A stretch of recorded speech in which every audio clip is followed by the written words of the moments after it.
Hello दोस्त। हम लोग आज देखेंगे सिंधु सभ्यता के बारे में। काफी अच्छा क्वेश्चन यहाँ पे सिलेक्ट किए हैं। आप रिवीजन के लिए देख सकते हैं क्योंकि ये प्रीवियस ईयर में भी क्वेश्चन आया हुआ है। तो देखते हैं। देखिए यहाँ पे पहली क्वेश्चन क्या है। इसमें कह रहा है कि सिंधु घाटी स्थल कालीबंगन किस प्रदेश में है। ठीक है, काफी आसान सा क्वेश्चन है। कालीबंगन राजस्थान में है, जैसे कि यहाँ पे देख रहे होंगे आप लोग। ठीक है, ए नंबर का राइट आंसर है।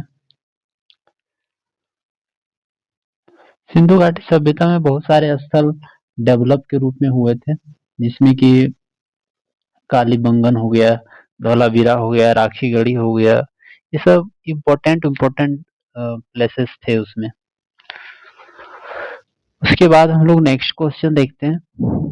इसमें है सिंधु सभ्यता की ईंटों का अलंकरण किस स्थान से मिला है। ठीक है, तो यहाँ पे हम लोग देख रहे हैं कालीबंगन इसका आंसर है। कालीबंगन से यहाँ ईंटों का अलंकरण मिला है। ये क्वेश्चन सारे इम्पोर्टेंट है क्योंकि सारे प्रीवियस ईयर में पूछा गया है। और ये तो देखिए ये यूपीएससी 2012 में पूछा गया है। ठीक है, बहुत ही इम्पोर्टेंट क्वेश्चन है। इसके बाद हम लोग नेक्स्ट देखते हैं। नेक्स्ट में है कि किस हड़प्पा कालीन नेक्स्ट में किस हड़प्पा कालीन स्थल पुजारी की प्रस्तर मूर्ति प्राप्त हुई है। ठीक है, पुजारी की एक मूर्ति प्राप्त हुई थी, वो कहाँ से हुआ था यही पूछ रहा है। इसका आंसर हड़प्पा होगा। ठीक है, ये हड़प्पा इसका राइट आंसर है। हम लोग ये भी टिक किए, मतलब एग्जैक्ट आंसर भी देते जा रहे हैं क्योंकि कंफ्यूजन ना हो किसी तरह से। ठीक है, और उसके बाद हम लोग नेक्स्ट देखते हैं। ये रिवीजन के लिए ही है क्योंकि जिसका बेसिक क्लियर है उसके लिए काफी इम्पोर्टेंट है, और प्रीवियस तो काफी इम्पोर्टेंट रहता ही है। तो देखिए इसमें क्या कह रहा है, सिंधु घाटी की सभ्यता में घोड़े का अवशेष कहाँ से मिला है। ये बहुत बहुत इंपॉर्टेंट क्वेश्चन है, घोड़े का अवशेष कहाँ से मिला है। तो ये सुतकोटदा से मिला है। ठीक है, आप लोग देख पाएंगे यहाँ पे सुतकोटदा इसका आंसर है। ठीक है, उसके बाद हम लोग नेक्स्ट देखते हैं। सारे क्वेश्चन सिलेक्टेड है, सारे किसी न किसी एग्जाम में आया हुआ है। ठीक है, हड़प्पा सभ्यता के अंतर्गत हल से जोते गए खेत का साक्ष्य कहाँ से मिला है। ठीक है, हल से जोते गए खेत का साक्ष्य मिला है कालीबंगन से। ठीक है, तो इस कालीबंगन इसका सही आंसर हो जाएगा। उसके बाद हम लोग आगे चलेंगे।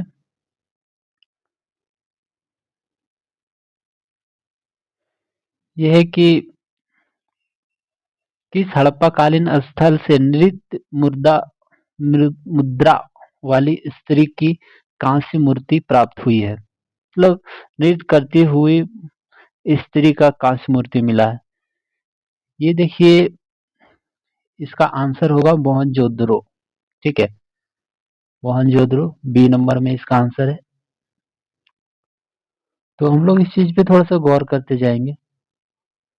तभी तो सिंधु सभ्यता को इसलिए तो कहा जाता है कांस्य युगीन सभ्यता। ठीक है, क्योंकि यहाँ पे नृत्य मुद्रा वाली स्त्री की कांस्य मूर्ति प्राप्त हुई थी, और भी बहुत सारे साक्ष्य मिला था कांस्य का। उसके बाद देखिए नेक्स्ट क्या है, सिंधु घाटी सभ्यता कहाँ तक विस्तृत है। तो इसमें देखिए सिंधु घाटी सभ्यता का जो विस्तार रूप है, ये पंजाब है, राजस्थान है, गुजरात है, उत्तर प्रदेश है, हरियाणा है, सिंध है, बलूचिस्तान है। यहाँ पे देखिए एक नंबर ऑप्शन में बिहार दे रखा था, बिहार और बंगाल ये सब था ही नहीं। तो एक एक नंबर ऐसे ही रेज हो गया, हट गया। उसके बाद अगर हम लोग नेक्स्ट देखेंगे तो पंजाब, राजस्थान, गुजरात, उड़ीसा और बंगाल फिर इसमें गलत दे रखा। ऑप्शन से भी इसको हटा सकते थे, आसान आसान सा ऑप्शन था। और यहाँ पे देखिए दिल्ली में भी कोई ऑप्शन नहीं, मतलब कोई अवशेष नहीं मिला था, तो ये भी गलत है कहीं ना कहीं। उसके बाद हम लोग नेक्स्ट देखते हैं। यहाँ पे कह रहा है सिंधु सभ्यता निम्नलिखित में से किस युग में पड़ता है। ठीक है, ये देखिए बीपीएससी का सवाल है, 2013 में पूछा गया था। तो किस युग में पड़ता है? तो इस यहाँ पे लोग कंफ्यूज कर जाते हैं कि उत्तर प्राग ऐतिहासिक होगा या प्राग ऐतिहासिक होगा, तो ये आद ऐतिहासिक होगा। ये काफी इंपॉर्टेंट सवाल है, ये बार बार क्वेश्चन में आता है, आद ऐतिहासिक होगा। ये सब चीजें होनी चाहिए, याद हमेशा रहना चाहिए, क्योंकि यही सब क्वेश्चन ही इम्पोर्टेंट्स है, क्योंकि सिलेक्टेड है वही बार बार रिपीट होते रहता है मैक्सिमम। उसके बाद देखिए, कह रहा है सिंधु घाटी की सभ्यता निम्नलिखित में से किस सभ्यता के समकालीन नहीं थी? देखिए, ये चीज आप लोग समझ सकते हैं कि सिंधु घाटी की सभ्यता के समकालीन तीन ही सभ्यता थी। एक मिस्र की सभ्यता, एक मेसोपोटामिया की सभ्यता, एक चीन की सभ्यता। ठीक है। मिस्र की सभ्यता जो थी वो नील नदी के किनारे थी, ये अफ्रीका में था। ठीक है। उसके बाद ये देखिए मेसोपोटामिया की सभ्यता, ये दजला एवं फरात नदी के किनारे था। दजला एवं फरात नदी। और उसके बाद नेक्स्ट क्या है? चीन की सभ्यता, ये तो हांगो नदी के किनारे था। तो यही तीनों था इसका समकालीन। तो सिंपल आंसर ग्रीक की सभ्यता हो जाएगी, एक नंबर का। नेक्स्ट हम लोग आगे बढ़ते हैं। ये देखिए, एसएससी सीएचएसएल 2014 में क्वेश्चन पूछा गया है। एसएससी का जीएस थोड़ा अच्छा स्टैंडर्ड का रहता है।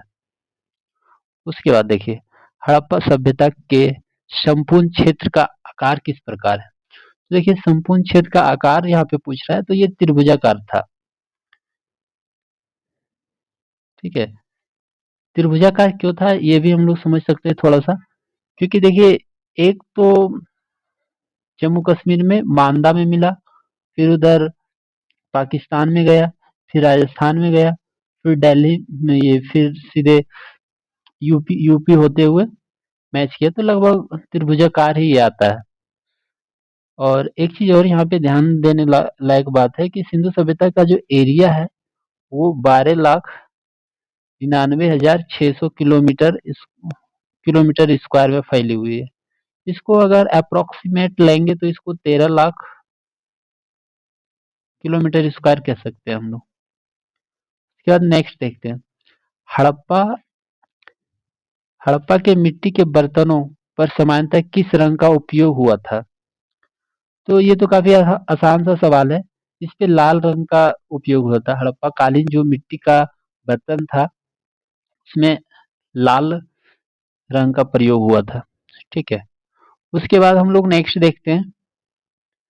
नेक्स्ट सवाल है, कितने नंबर पे थे हम लोग? हाँ, 11 नंबर का। उसके बाद हम लोग देखते हैं 12 नंबर का। इसमें देखिए क्या कह रहा है, कह रहा है 12 में बोल रहा है कि सिंध का नखलिस्तान या बाग हड़प्पा सभ्यता के किस पुरास्थल को कहा जाता है? ये देखिए, एसएससी टैक्स असिस्टेंस 2009 में पूछा गया था, काफी इंपोर्टेंट है। ये मोहनजोदड़ो को कहा जाता है। मृतकों को टीला हम लोग जानते हैं, इसी को कहा जाता था। ये इसका आंसर होगा। उसके बाद नेक्स्ट हम लोग देखते हैं, इसमें क्या कह रहा है, मोहनजोदड़ो कहाँ स्थित है? तो मोहनजोदड़ो कहाँ पे स्थित है? ये सिंध में है, सिंध प्रांत के माउंट गोमरी जिला इसका आंसर होता है। तो ये सब आसान आसान सा सवाल था, बट ये इम्पोर्टेंट भी है, आसान होने के साथ साथ इम्पोर्टेंट है, क्योंकि ये सब रेगुलर पूछे जाते हैं। जैसे कि देखिए, ये वाला क्वेश्चन मोहनजोदड़ो कहाँ स्थित है, ये वाला क्वेश्चन आरआरबी एनटीपीसी 2016 में पूछा गया था। तो एनटीपीसी का भी लेवल ठीक ठाक रहता है। उसके बाद नेक्स्ट देखते हैं हम लोग, कह रहा है किस सिंधु कालीन स्थल से एक ईंट पर बिल्ली का पीछा करते हुए कुत्ता के पंजों का निशान मिला है? ठीक है। तो ये कुत्ता का कुत्ता पीछा कर रहा था बिल्ली का, ये निशान चंदूदरों से मिला है।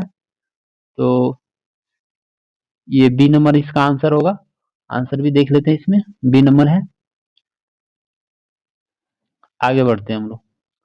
उसके बाद नेक्स्ट देखिए, हड़प्पा सभ्यता किस युग की थी? यहाँ पे एक चीज हम लोग समझे कि हड़प्पा सभ्यता किस युग की थी। यहाँ पे पहला तो पूरा पाषाण था, ये गलत है। लौह, हड़प्पा सभ्यता में लोहा का तो जानकारी ही नहीं था, तो कहाँ से रहेगा। उसके बाद ये कांस्य, ये सही है। कांस्य युगीन सभ्यता थी हड़प्पा सभ्यता। सबसे पहली बार प्रमाण मिलता है कि हड़प्पा सभ्यता में कांसा का प्रयोग किया गया था, तांबा और टीना मिला करके बनाया था, ऐसा प्रमाण मिलता है। उसके बाद नेक्स्ट देखिए, कह रहा है सिंधु घाटी सभ्यता के लोगों का मुख्य व्यवसाय क्या था। ये बहुत बहुत इंपॉर्टेंट था। सिंधु घाटी की सभ्यता के लोगों का मुख्य व्यवसाय व्यापार था, क्योंकि सिंधु घाटी सभ्यता जो था एक नगरीय सभ्यता था। ठीक है, नगरीय सभ्यता में नगर पालिका में अधिकतर व्यापार वगैरह से संबंधित चीजें होती है। लेकिन वही अगर हम आगे बढ़ेंगे, उत्तर वैदिक काल ऋग वैदिक काल आएंगे, तो उस समय जो मुख्य व्यवसाय हो जाता है वो पशुपालन हो जाएगा, कृषि होगा, ये सब होगा। बट सिंधु घाटी सभ्यता के लोग इतना डेवलप थे कि उस समय का व्यवसाय उसका व्यापार था। काफी सोचने वाली बात है ये। उसके बाद देखिए, इसमें कह रहा है स्वात्रोत्तर भारत में सबसे अधिक संख्या में हड़प्पा युगीन स्थलों की खोज कहाँ हुआ था। इसका कहने का मतलब है स्वतंत्रता के बाद भारत में सबसे अधिक हड़प्पा स्थल की खोज कहाँ पे हुई। ये देखिए एनडीए 2014 में पूछा गया सवाल है। ये काफी अच्छा लेवल का एनडीए एग्जाम कराती है। तो सबसे ज्यादा गुजरात में हुआ था। ए नंबर का आंसर सही है। आंसर भी हम लोग देख लेते हैं, इसमें ए नंबर का सही है, गुजरात। उसके बाद हम लोग नेक्स्ट देखते हैं। नेक्स्ट क्या है कि निम्नलिखित में से कौन सा हड़प्पा कालीन स्थल गुजरात में था। ठीक है, इसमें गुजरात में कौन सा था ये पूछ रहा है। ये देखिए एमटीएस की परीक्षा में 2013 में पूछा गया था। ठीक है, एसएससी कराती है एमटीएस की। तो इसमें देखिए इसका आंसर हम लोग देख लेते हैं। इसका आंसर लोथल होगा। ठीक है, गुजरात में इसमें लोथल है। कालीबंगा आप लोग जानते हैं राजस्थान में है। उसके बाद देखिए नेक्स्ट सवाल क्या है कि निम्नलिखित में से कौन सी फसल हड़प्पा कालीन लोगों द्वारा उत्पादित नहीं की जाती थी। देखिए ऐसा कौन सी चीज है जो हड़प्पा के लोग नहीं उत्पादित करते। ये देखिए आरआरबी एनटीपीसी 2016 में पूछा है। अगेन इंपॉर्टेंट ये क्वेश्चन है। जैसे गेहूं तो होता था, जौ भी होता था, चावल भी होता था, क्वालिटी हवा से मिला था साक्ष्य इसका। दाल का साक्ष्य नहीं मिला था। तो इसमें दाल इसका आंसर होगा। ठीक है, सी नंबर का आंसर। उसके बाद आगे हम लोग बढ़ते हैं। आगे कह रहा है कि सिंधु सभ्यता के घड़े किससे बनाए जाते थे। ये बहुत इंपॉर्टेंट सवाल है। सिंधु सभ्यता के घड़े किससे बनाए थे। ये देखिए बीपीएससी 2018 में पूछा गया। सिंधु सभ्यता के घड़े ईंटे से बनाया जाता था। लेकिन वही वहां का सड़क हो गया, चबूतरा हो गया, ये सब कच्ची ईंटे से बनाया जाता था। देखिए आंसर ईंटे इसका है। ठीक है, हम लोग अभी टोटल 25 सवाल करेंगे। उसके बाद फिर नेक्स्ट देखेंगे। उसके बाद देखिए 21 का क्या है। इसमें कह रहा मोहनजोदड़ो को किस एक अन्य नाम से भी जाना जाता है। देखिए ये एसएससी एमटीएस नहीं, ये सीएचएसएल का है एग्जाम 2010 का, इसमें पूछा गया है। तो एसएससी सीएचएसएल काफी अच्छा एग्जाम होता है, उसमें पूछा गया। तो देखिए मोहनजोदड़ो को मृतकों का टीला कहा जाता था। मृतकों का टीला, इसका आंसर हम लोग देख लेते हैं, मृतकों का टीला। ठीक है, आगे हम लोग बढ़ते हैं। उसके बाद देखिए कह रहा है निम्नलिखित में से कौन सिंधु स्थल समुद्र तट पर स्थित नहीं है। ठीक है, ये देखिए एनटीपीसी में पूछा गया था। तो ये भी इंपॉर्टेंट सवाल है। इसका आंसर कॉट दीजी होगा। बी नंबर आंसर इसका सही होगा। उसके बाद देखिए हम लोग नेक्स्ट आगे बढ़ेंगे। 23 नंबर, इसमें कह रहा है निम्नलिखित में से कौन सा मोहनजोदड़ो की सबसे बड़ी इमारत मानी जाती है। एसएससी के 2017 में पूछा गया है। सबसे बड़ी इमारत जो थी ना, ये विशाल अन्ना नागार था। ठीक है, ये विशाल अन्ना नागार था। इसका आंसर एक्सप्लेन भी किया हुआ है। ठीक है, इसके बाद नेक्स्ट देखते हैं 25 नंबर। इसमें क्या करा है निम्नलिखित विद्वानों में से हड़प्पा सभ्यता का सर्वप्रथम खोजकर्ता कौन था। हड़प्पा सभ्यता का सर्वप्रथम खोजकर्ता कौन था, देख लीजिए। इसमें दयाराम साहनी जी थे। इसका आंसर आंसर ए नंबर नहीं, इसका आंसर ये हो जाएगा डी नंबर का, दयाराम साहनी। दयानंद साहनी ने इसका खोज 1921 ईस्वी में किया था, 1921 में किया था। ठीक है, उसके बाद देखिए 25 का, इसमें क्या कह रहा है, सैंधव स्थलों के उत्खनन से प्राप्त मुहरों पर निम्नलिखित में से किस पशु का सर्वाधिक उत्कीर्णन किया गया। तो देखिए सिंधु घाटी सभ्यता से जो भी मुहर मिला है, सबसे ज्यादा उसमें बैल का चित्र मिला था उसके मुहरों में, क्योंकि बैल को काफी प्रिय पशु माना जाता था उस समय। ठीक है, तो इसका आंसर ए नंबर का हो जाएगा। इसे हम एक्सप्लेनेशन भी देख लेते हैं, बैल होगा इसका आंसर, क्योंकि उस समय जो ना एक सींग वाला बैल, एक सींग वाला बैल या बसहा बैल, इसका बहुत बहुत रिस्पेक्ट था उन लोगों के लिए, प्रिय पशु था ये, प्रिय पशु था बैल। वही अगर पक्षी की बात करें तो पक्षी में फाख्ता पक्षी आता था, ये इसका प्रिय पक्षी था। और अगर पेड़ का करें तो पेड़ में पीपल था। उस समय लोग काफी डेवलप सिनेरियो में रह रहा था उस समय के अनुसार से, तो उन लोगों को काफी चीजों की जानकारी भी थी। तो ये था